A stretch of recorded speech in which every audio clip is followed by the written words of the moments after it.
This episode of the CyberWire is made possible in part by ExtraHop. It's becoming clear that today's attacks can't be prevented, but they can be stopped. Modern cyber attackers have already made it inside your network, but you have the upper hand. Find and eradicate threats with ExtraHop network detection and response and shut them out before real damage is done. Learn the advanced techniques attackers are using and how ExtraHop stops them with a live attack simulation.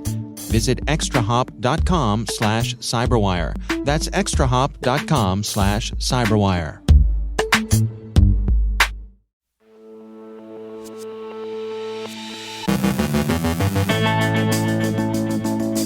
KillNet threatens a hack and leak operation against the maker of HIMARS. Online investment scams hit Europe. Microsoft associates Raspberry Robin with Evil Corp. Rick Howard previews Season 10 of the CSO Perspectives podcast. Our guest is Nate Kharrl of SpecTrust on deploying fraud detection at the gateway. And a heartfelt farewell to a woman whose inspiration lives on.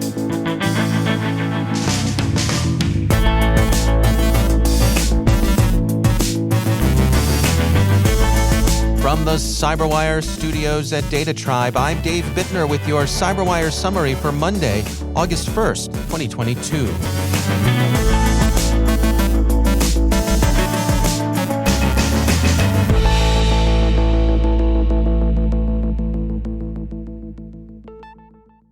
The HIMARS rocket artillery system the U.S. has provided Ukraine apparently has aroused some concern in the Russian command. There have been reports of apparent provocations in which Russia has blamed some of its own strikes on wayward Ukrainian HIMARS rockets.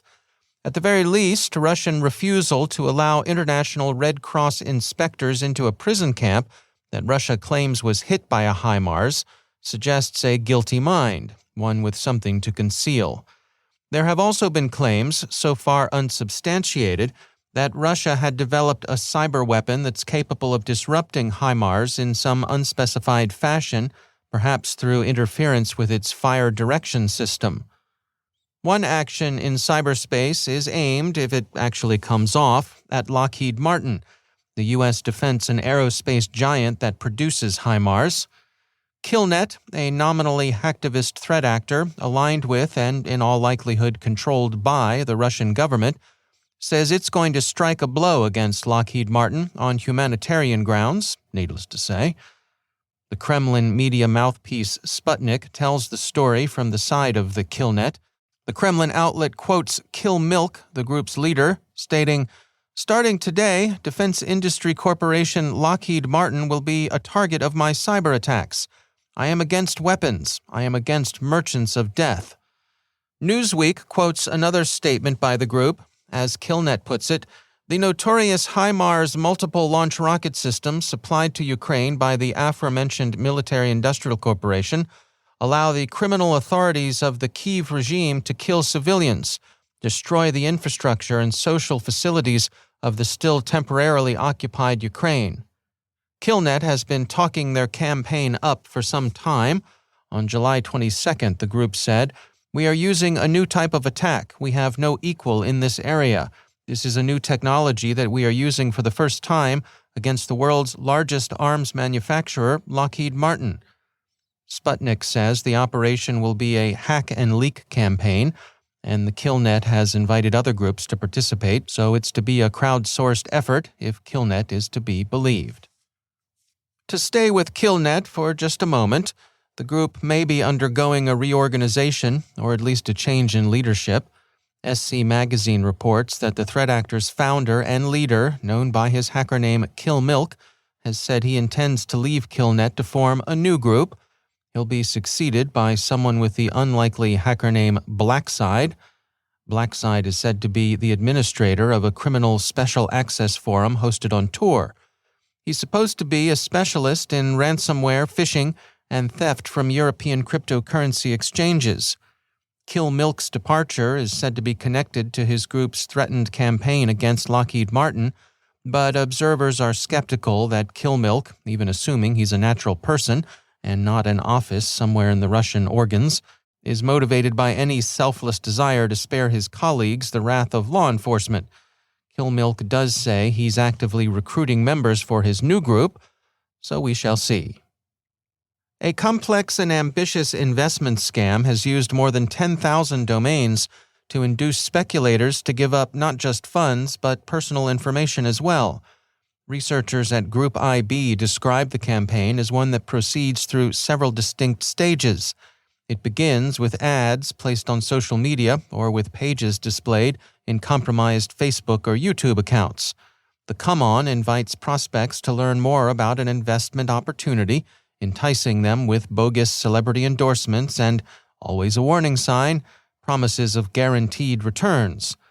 Should the prospect click through to learn more, they find that for an initial investment of roughly $255, they'll receive a personal investment counselor who will guide them through the process.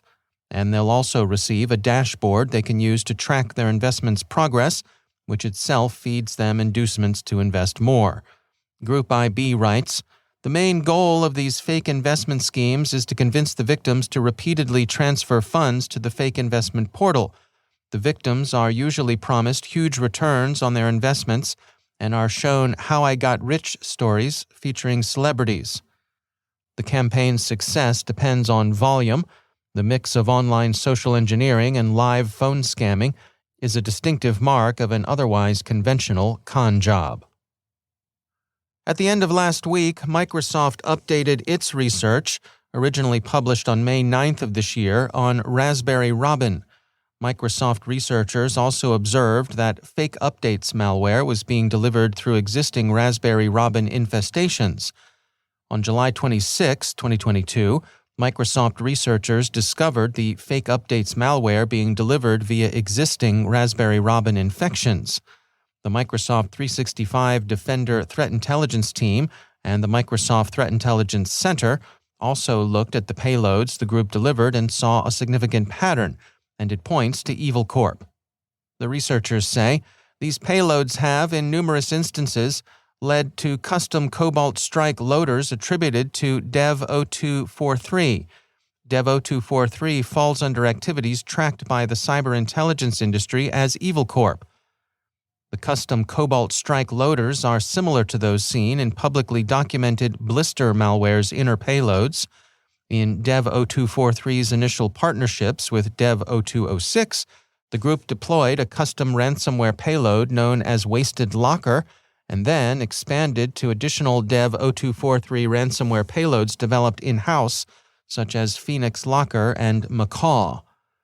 The group seems to have used Lockbit 2.0 as misdirection, buying the ransomware-as-a-service tool to conceal EvilCorp's presence.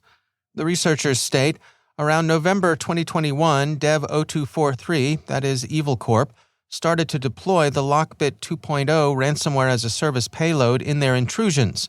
The use of a ransomware-as-a-service payload by the EvilCorp activity group is likely an attempt by Dev0243 to avoid attribution to their group, which could discourage payment due to their sanctioned status.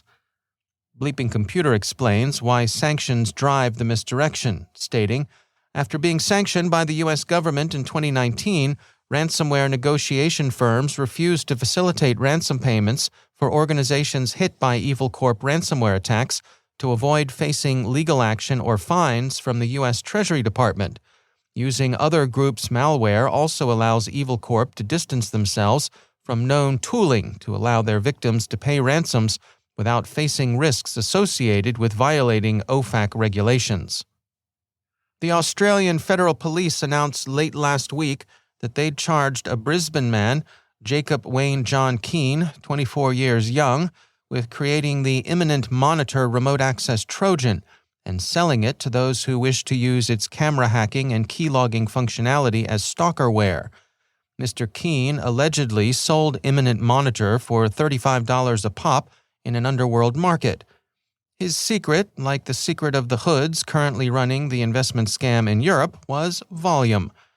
The Australian Federal Police say he sold it to more than 14,500 people, pulling in somewhere between $300,000 and $400,000. Many of his clients are thought to have been domestic abusers. Mr. Keane got his start early. The police say he started offering the code at the tender age of 15. We'd say, boy, you'll break your mother's heart, except, alas, in this case, the Australian Federal Police think Mom was in on it with him, which is just kind of sad. And finally, we note in sadness that another star has fallen from the firmament of the original Star Trek series. Nichelle Nichols, who played the Enterprise Communications Officer Lieutenant Uhura, passed away Saturday at the age of 89. Well remembered by all who visited the Starship Bridge via television, Ms. Nichols will be missed, as all who've gone where no one has gone before are. So hail and farewell, Nichelle Nichols, and if we may address you by your creation's name, Lieutenant Uhuru, greet Bones, Scotty, and Spock for us. Rest in peace.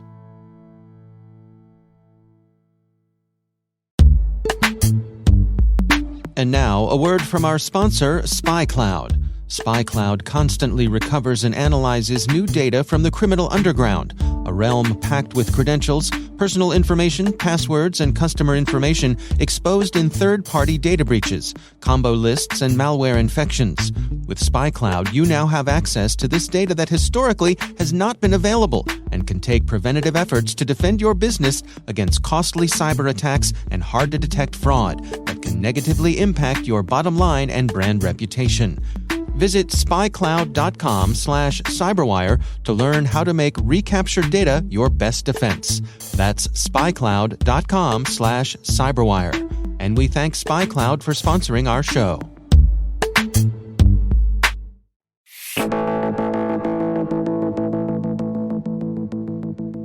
Lately, security and fraud prevention teams have been seeing value in deploying tools at the gateway, out at the edge of an organization's online infrastructure. IT folks have had access to these capabilities for a while now, but it's newer for fraud prevention teams, and that reality brings with it a number of interesting challenges. Nate Kharrl is co-founder and CEO of fraud prevention security firm SpecTrust. And generally, when you think about how people look for fraud in an application, these are things that have built over coming out of a finance concern. So it's in the back office. They're looking at a stack of login requests or account signups or payments, and then looking for bad activity. What that means is that for the people who are looking for bad actors who are on their platform, they only get the data that is given to them by the experienced teams. It's usually not a lot, and their ability to drive feedback in, it's pretty terrible. As opposed to in the security world where you are out at the gateway, so you can think about your web application firewalls, and your DDoS protection. That's out there at the edge collecting 100% of the information, keeping what's relevant, and then obviously dropping the rest. Fraud teams never have access to that, meaning that they don't have all the information they need to make those decisions, and they don't have a great information sharing bridge to go between themselves and security teams, because there's a lot of really great potential for collaboration. So when we talk about deploying at the gateway, we're really talking about deploying fraud detection and prevention the same way that security solutions are deployed today. And why don't the fraud teams have access to that type of information that security teams have grown accustomed to? They're generally not technical, right? For a growing business, their first fraud manager might be somebody inside of customer service. So for them, getting access to this type of technology, they often don't know to ask for it. And even in larger enterprises, their fraud team may be a finance concern, it may be a legal concern, it may be, roll up to the business unit. It's a rarity that we find a fraud team that rolls up to the CISO. And as a result, the type of solutions, the sophistication of those solutions has been lagged behind how security solutions typically roll to market. So what does this look like? From a practical point of view, somebody looking to deploy something like this, how does it work? So the way that these type of solutions work is they will deploy out similarly to the way that a CDN might or a web application firewall. The main difference is they're going to be looking at layer 7 traffic and stitching that together into a stateful representation of what a single digital identity did on the property over a longer period of time. So instead of looking at packets, or instead of looking at maybe a single request at layer 7, It's about stitching that together from end to end and being able to trigger workflows and automations off of that. Why that's big for security teams is like now their fraud teams have a way to really kind of build that bridge between, hey, the security team may be specifically watching, post requests to an application, looking for bots or credential stuffing attacks. But now the fraud team can see the on-platform behavior, look for things that have happened where they're trying to abuse the platform, abuse the application, and then feed that back into the security team as an upstream. Today, fraud teams largely don't consider their security teams an upstream when they just clearly are. Yeah, it strikes me that there's really an opportunity here for a lot of potential collaboration. It's crazy. Like there is so much that goes into where a security team might be making decisions, thousands, hundreds of thousands of decisions a day on who to allow access to like these critical piece of these like consumer-facing applications. And none of that trickles downstream as the people on the fraud teams are trying to build risk assessments for digital identities, and none of what actually happens, like the actual loss, streams upstream, which I think security teams that that we've talked to love that, because oftentimes it's hard to justify ROI for security investments, but your fraud team sits so close to the money. It makes it really, really easy for you to like really understand the impact of your investments and be able to communicate that to get the buy-in you need inside of your organization. Now, if you're intermingling the fraud component and the security component, are there any concerns there in terms of privacy? From a fraud and security component, no. Most of the carve-outs that you'll see in things like GDPR or CCPA for the purposes of cybersecurity apply to fraud exactly the same way. So in terms of being able to move that across, most fraud solutions will actually work with pseudo-anonymized digital identities. So you won't necessarily be looking at customer PII. You'll be looking at a tokenized version of that. Is there a cultural component here as well of establishing trust between these two established teams? What we have seen is it really comes down to the leadership on the security end of the house.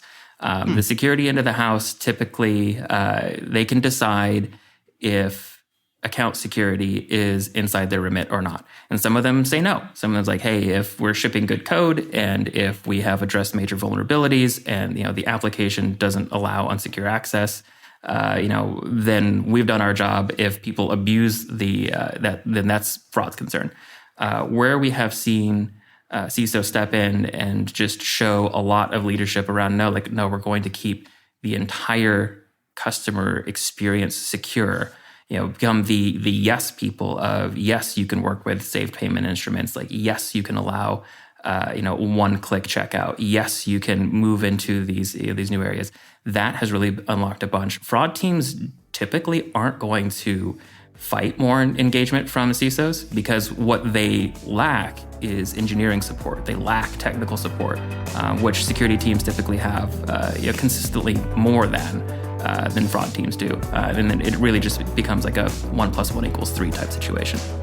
That's Nate Kharrl from SpecTrust.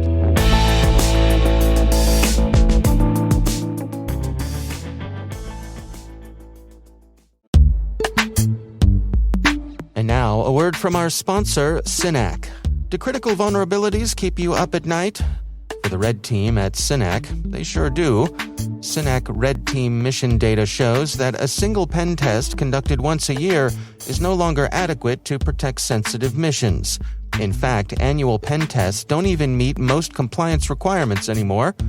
Government agencies deserve a better way to pen test, because continuous penetration testing is the most effective way to scale your offensive cybersecurity strategy and find the vulnerabilities that matter most.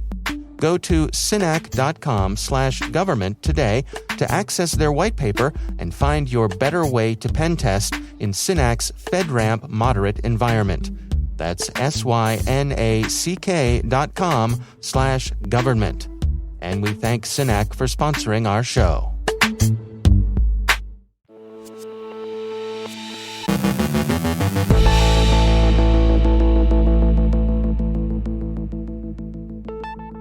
And it is always my pleasure to welcome back to the show Rick Howard. He is the CyberWire's Chief Security Officer and also our Chief Analyst. Rick, great to have you back. Hey, Dave.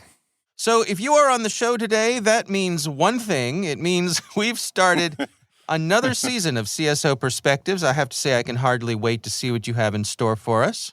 Yeah, you can't get away from me, Dave. We come back like a bad rash. Okay, that's me. There you go. Right? So Season 10 starts today, and we have an entire rack of cool and interesting things to talk about, from the fintech ecosystem, privilege escalation, crisis planning, and a whole thing on risk forecasting. So I'm really looking forward to that. But today we're talking to the folks over at MITRE Ingenuity about two new and free tools, and I love free, that they released this year in 2022, designed to make working with the MITRE ATT&CK framework easier. Well, I have to admit, I'm glad you're talking about this, Rick, because, sometimes when I tune into your segments, I find myself saying, yes, Rick, we all know how great the MITRE ATT&CK framework is. But you know what? I mean, if you look into it, you're absolutely right. There is great information in there. But also, I think, is it fair to say that it's not for the casual user, that it can be hard to use? I think that's absolutely true. And by the way, Dave, I get that same reaction from my family, so you're not the only one. Okay. Right. So these new tools from MITRE Ingenuity were tailor-made for people like you who are kind of casual users, right? One is called MITRE's Powered Suit. It's a Chrome browser extension that when you're reading the cyber news items of the day, like from the CyberWire or from some latest report from a security vendor, you can easily look up the tactics, techniques, and procedures associated with it without having to go back and forth and doing deep dives from the MITRE wiki. So it kind of streamlines that entire operation. And I use it every day now. It's really good, so I highly recommend it. The other is called the MITRE ATT&CK Flow, and this is a really interesting idea. It's a visualization tool that allows you to map the latest attack sequence, say from Panda Bear, in a visually pleasing way. And then you can also layer in the detection and prevention controls your organization has in place to counter those attacks. So I'm looking forward to playing with that a little bit more. Well, that is over on the pro side of the CyberWire house, over on the subscription side. On the publicly available side, you've also been releasing some of the older CSOP episodes, classic episodes, for folks who are not already pro subscriber. That's right. They're not reruns; they're classics. They're classics. If you haven't heard it, it's new to you. So these episodes are from last year. What can people look forward to there? So that podcast is called CSO Perspectives Public, and you can search for it wherever you get your podcasts. And it's free with ads. And this archive episode is all about how to orchestrate the security stack on your various data islands. So like we said before, if you're trying to stop Panda Bear from running around your networks, how do you make sure that your anti-Panda Bear security controls are consistent in your data center, in your cloud deployments, in your SaaS services, and on your mobile devices? So we'll give that a run and see what we come up with. All right. Sounds like good stuff. Before I let you go, the other podcast you work on is called Word Notes, and these are little 5-minute deep dives into some of the words that pop up in the news. What is this week's word? In this week's show, we're talking about pseudo ransomware. I didn't even know it was a thing until we put this show together, right? So we'll give you a little definition, a little history, and a little nerd reference from the 2008 movie The Dark Knight. So it doesn't get any better than that. Okay, firing on all cylinders. Rick Howard, he is the host of CSO Perspectives that is part of CyberWire Pro. You can check that out on our website, thecyberwire.com. Rick, thanks for joining us. Thanks, Dave.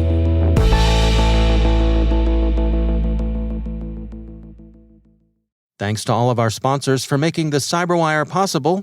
If your company would like to reach 250,000 unique listeners every month, send us a note at thecyberwire.com/sponsor.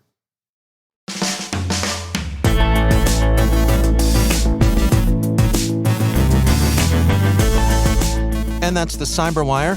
For links to all of today's stories, check out our daily briefing at thecyberwire.com. Don't forget to check out the Grumpy Old Geeks podcast, where I contribute to a regular segment called Security, Huh? I join Jason and Brian on their show for a lively discussion of the latest security news every week. You can find Grumpy Old Geeks where all the fine podcasts are listed. The CyberWire podcast is proudly produced in Maryland out of the startup studios of Data Tribe, where they're co-building the next generation of cybersecurity teams and technologies. Our amazing CyberWire team is Elliot Peltzman, Trey Hester, Brandon Karp, Eliana White, Peru Prakash, Justin Sabi, Liz Irvin, Rachel Gelfand, Tim Nodar, Joe Kerrigan, Carol Terrio, Ben Yellen, Nick Valecki, Gina Johnson, Bennett Moe, Chris Russell, John Petrick, Jennifer Iben, Rick Howard, Peter Kilpie, and I'm Dave Bittner. Thanks for listening. We'll see you back here tomorrow.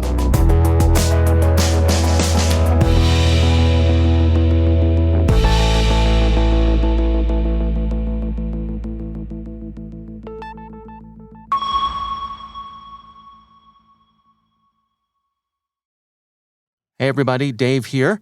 Are your sales and marketing teams tasked with ever-growing brand awareness and lead gen goals?